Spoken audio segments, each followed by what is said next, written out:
Muy buenos días, queridos estudiantes. Es un placer saludarle, ya sea que nos ven desde el aula o nos vean desde sus hogares. Desde la Universidad de Costa Rica y del Proyecto de Acción Social TC 706, es un placer poder brindar un acompañamiento, además de las tutorías y clases que hemos venido realizando con la creación de materiales audiovisuales. Desde mi parte, les quiero colaborar tomando como base el programa de estudios de ciencias de primero y segundo ciclo, y será un placer poder ayudarles y colaborarles con un grano de arena en el desarrollo de su conocimiento. Gracias.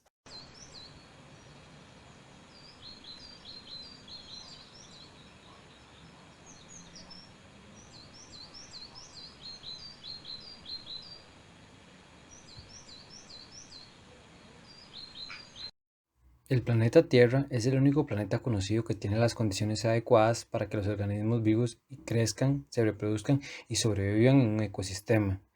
Los factores bióticos y abióticos son los factores del ecosistema y tienen un papel importante en la formación del ecosistema.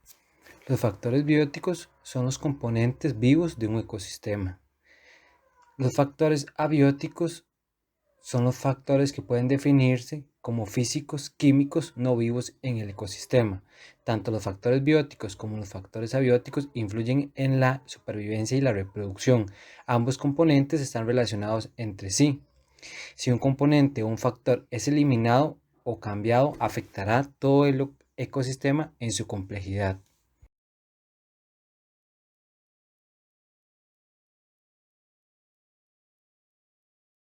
Los factores abióticos son los que posibilitan las interacciones entre sí de los factores bióticos o seres vivos.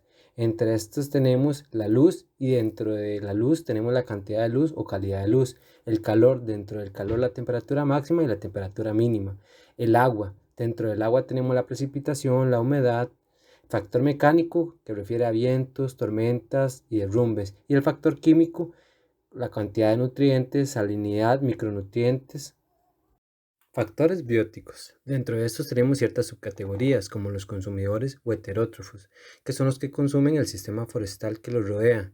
Pueden ser omnívoros, carnívoros o herbívoros, y ejemplo de estos son los mamíferos. Descomponedores o detrívores. Son los que se comen los organismos muertos, y los ejemplos de estos pueden ser las lombrices o algunos escarabajos.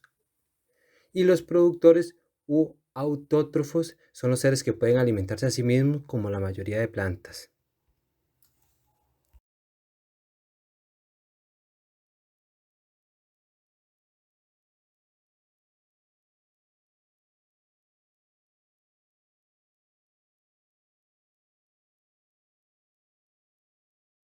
Para concluir, se puede decir que en los ecosistemas tenemos tanto organismos vivos como componentes no vivos. Dentro de estos serían los factores bióticos y los factores abióticos. Y su relación tiene que ver con el impacto significativo en la supervivencia y reproducción de las especies en la biodiversidad. Por ejemplo, sin una cantidad digna de luz solar, algunas plantas no pueden sobrevivir y mueren.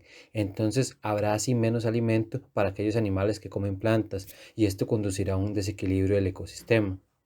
Tanto el factor biótico como el factor abiótico y su presencia o sus materiales afectan al componente de los ecosistemas.